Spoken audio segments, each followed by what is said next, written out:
नमस्ते दोस्तों, आपका स्वागत है मेरे YouTube चैनल में। मैं डॉक्टर हेमंत गर्ग राजनीति विज्ञान पढ़ाने का काम करता हूं, जो कि बीए में भी चलता है और बीए एलएलबी में भी चलता है। और इस पूरे हिंदुस्तान में आप जहां भी देखें, लॉ इंस्टीट्यूट है, लॉ इंस्टीट्यूट में भी ये कोर्स चल रहा है। और जो लोग बीए करते हैं, परंपरागत रूप से वो बीए करते हैं, उसमें एक सब्जेक्ट होता है पॉलिटिकल साइंस। ठीक है, ऑप्शनल रूप से यदि वो पॉलिटिकल साइंस लेते हैं तो उसमें भी ये सारी चीजें आती है। और बीएलएलबी 6 सेम तक चलता है, उसमें भी पॉलिटिकल साइंस होता है, मेजर सब्जेक्ट है। तो जब फर्स्ट सेम की मैं बात कर रहा हूँ, यदि फर्स्ट सेम यानी फर्स्ट ईयर, यानी बीए में भी आपके काम आएगा और ये बीए एलएलबी काम होगा। पिछला लेक्चर जो मैंने दिया था वो मैंने दिया था definition and meaning of political science and scope of political science. आज मेरा जो लेक्चर है, यानी कि पहले में जो लेक्चर दिया था वो मैं दिया था राजनीति विज्ञान की परिभाषा, उसका अर्थ और उसका क्षेत्र। ठीक है, क्वेश्चन ऐसे आता है कि राजनीति विज्ञान के अर्थ, परिभाषा एवं क्षेत्र का वर्णन कीजिए। Describe the meaning, definition and scope of political science. आज मैं आपको बताऊंगा राज्य के आवश्यक तत्व। ये फर्स्ट सेम में ही चलता है। ठीक है, फर्स्ट सेम में चलता है, फर्स्ट सेम का ही सिलेबस है, फर्स्ट ईयर का ही सिलेबस है। उसको मैं बताना चाह रहा हूं कि एक राज्य, यानी राज्य को हम क्या कहते हैं? राज्य एक कंप्लीट जो स्टेट बनती है, राज्य जो एक कंप्लीट स्टेट जो बनती है, राज्य जो बनता है वो कैसे बनता है, तो उसके लिए क्या क्या, यानी राज्य के आवश्यक तत्व और राज्य की परिभाषा का वर्णन कीजिए। Describe the definition and essential elements of state, यानी राज्य की परिभाषा और उसके आवश्यक तत्वों का वर्णन कीजिए। तो राज्य किसको मिलाकर के बनता है? राज्य जनसंख्या, सरकार, ठीक है, एक निश्चित भूभाग और संप्रभुता, इनको मिलाकर के एक स्टेट पूरी बनती है। ठीक है, जहां पर एक निश्चित भूभाग हो, यहाँ एक निश्चित जनसंख्या रहती हो, जहां पर एक निश्चित सरकार हो, जहां पर की सरकार के पास एक संप्रभुता हो। इसको डिटेल में समझाने के लिए आपको मैं नंबर बाई नंबर आपको पॉइंट के थ्रू बताना चाहूंगा। नंबर 1, यानी राजनीति विज्ञान जो राज्य की जो परिभाषा है वो है कि राज्य एक परिवारों का, ग्रामों का, समाज का और स्टेट का समूह, जिसको हम कहते हैं राज्य कहते हैं। नंबर 2, अब बात आती है राज्य के एसेंशियल एलिमेंट्स ऑफ स्टेट, यानी राज्य के आवश्यक तत्व। तो राज्य के आवश्यक तत्व क्या है? एक राज्य के लिए आवश्यक तत्व कौन कौन से जरूरी है, यानी मेन एलिमेंट ऑफ स्टेट्स किसकी क्या क्या जरूरी है? नंबर 1, जनसंख्या यानी पॉपुलेशन। एक राज्य को राज्य बनाने के लिए जरूरत है कि वहां पर एक जनसंख्या निवास करती हो, यानी कि वहां पर मानव जाति का अस्तित्व हो, यानी कि वहां पर एक ह्यूमन पॉपुलेशन वहां पर निवास करती हो, रहती हो। ठीक है, तभी वो एक राज्य बन सकता है। नंबर 2, निश्चित भूभाग यानी स्पेसिफिक टेरिटरी। निश्चित भूभाग यानी प्रत्येक आप स्टेट का आप देखेंगे तो एक निश्चित भूभाग होता है, यानी स्पेसिफिक टेरिटरी होती है। जैसे मैं एक छोटा सा आपको उदाहरण दूं कि जैसे कि आप मैं ग्वालियर शहर को लेकर के देखूंगा कि ग्वालियर शहर से लेकर के, जब स्टेट की बात करते हैं, यानी स्टेट की क्या है? राज्य की एक स्पेसिफिक टेरिटरी होती है, राज्य की एक सीमा होती है। जैसे ग्वालियर से हम आगे जाएंगे तो मुरैना लगता है, यदि आगरा की तरफ जाएंगे मुरैना लगता है। मुरैना के बाद जहां ग्वालियर की सीमा खत्म होती है उसके बाद धौलपुर लग जाता है, यानी राजस्थान राज्य लग जाता है। ऐसे ही आप मुंबई में देखेंगे, कहीं और स्टेट में आप जाएंगे तो वहां से यूपी का राज्य शुरू हो जाता है। यानी हर राज्य की एक स्पेसिफिक टेरिटरी होती है, यानी कि हर राज्य का एक सीमा होती है, उसके बाद अन्य राज्य शुरू हो जाता है।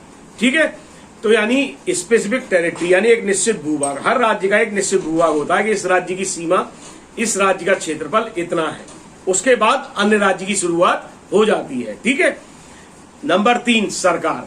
सरकार एक इसका महत्वपूर्ण अंग है, किसका? राज्य का। एक राज्य को कंप्लीट जो एक मूर्त स्वरूप देने का काम कौन करता है? सरकार। यदि सरकार नहीं होगी तो उस राज्य में अराजकता रहेगी, अव्यवस्था रहेगी। तो सरकार क्या करती है? सरकार उस राज्य को एक मूर्त रूप प्रदान करने का काम करती है, यानी कि वो विजिबल बनाती है कि एक स्टेट है। अब सरकार वहां पर होगी तो वहां पर सरकार के 3 अंग होंगे, लेजिस्लेचर, एग्जीक्यूटिव एंड जुडिशरी, जो अपना अपना काम करेंगे। मतलब लेजिस्लेचर अपना कानून बनाएगी, एग्जीक्यूटिव उन कानूनों का पालन कराएगी और जुडिशरी उन कानूनों का उल्लंघन करने वाले लोगों को दंडित करने का काम करेगी। यानी एक राज्य के लिए जरूरी तीसरा एलिमेंट है सरकार। नंबर 4 जो इसका एलिमेंट है, यानी नंबर 4 जो इसका तत्व है वो है संप्रभुता, जिसको हम बोलते हैं सॉवरेनिटी। ये राज्य का एक आवश्यक यानी एसेंशियल मोस्ट एसेंशियल एलिमेंट है किसी भी राज्य का। किसी भी राज्य का आप देखें, उसके लिए वो इसलिए क्योंकि जो भी कोई राज्य है, सोवरेनिटी हम किसे कहते हैं, जहां पर कि किसी भी राज्य के ऊपर किसी भी प्रकार का इंटरनली या एक्सटर्नली किसी भी प्रकार का प्रेशर ना हो, वो अपने देश के भीतर अपने राज्य के अंदर किसी भी प्रकार का निर्णय करने के लिए स्वतंत्र हो, उसके ऊपर किसी भी प्रकार का बाहरी और आंतरिक दबाव ना हो। इसको हम बोलते हैं सॉवरेनिटी स्टेट, यानी संप्रभुता संपन्न राज्य। तो यानी संप्रभुता यानी जिसको हम बोलते हैं शुद्ध भाषा में सर्वोच्च शक्ति, यानी सुप्रीम पावर उस स्टेट की। यानी वो सुप्रीम पावर क्या है कि हम अपने देश के राष्ट्र के किसी भी मामले में डिसीजन लेने के लिए स्वतंत्र हैं। हमको अपने देश के अंदर किसी भी प्रकार का राज्य के अंदर डिसीजन लेना है, निर्णय करना है, तो उसके लिए हम स्वतंत्र हैं। हमको ना तो अमेरिका से पूछना है, ना हमको चाइना से पूछना है, ना हमको ब्रिटेन से पूछना है, किसी से नहीं पूछना। क्यों? क्योंकि हमारे पास सॉवरेनिटी है, हमारे पास सुप्रीम पावर है, हमारे पास संप्रभुता है, हम एक स्वतंत्र राष्ट्र हैं, हमारे पास लिबर्टी है।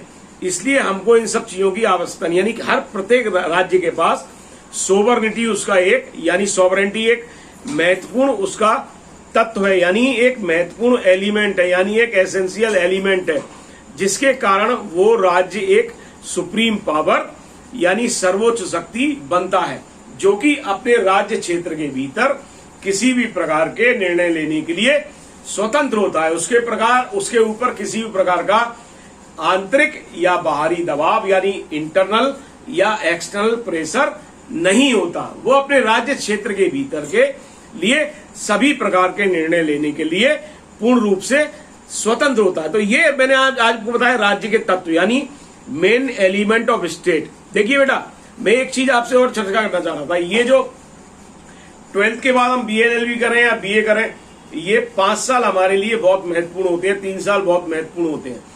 ये हमारी दशा और दिशा को निर्धारित करने का काम करते हैं। यदि इस समय हमने अपने आप को जैसा बना लिया वैसे हम बन जाएंगे, और विश्वास मानिए आप इन 3 सालों में 5 सालों में जैसा अपने आप को बनाना चाहेंगे वैसा आप बना लेंगे।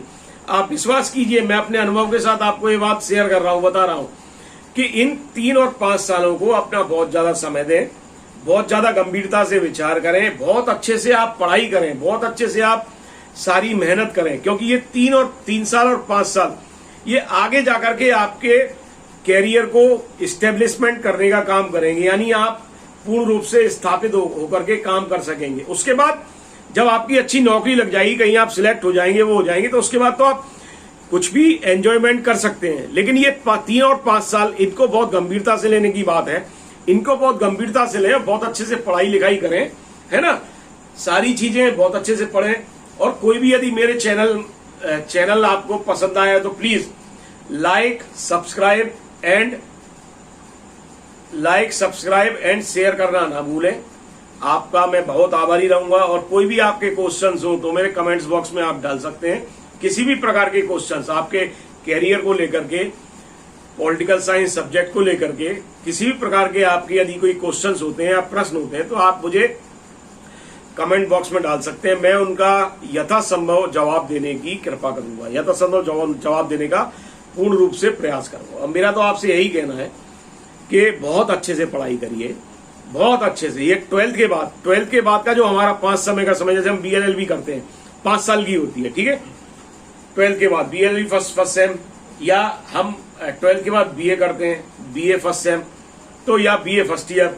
इसके बाद आप कंपटीशन की तैयारी कर सकते हैं, PSC दे सकते हैं किसी भी राज्य की। तो BA LLB करने के बाद, LLB करने के बाद आप ADPO का और कंपटीशन दे सकते हैं।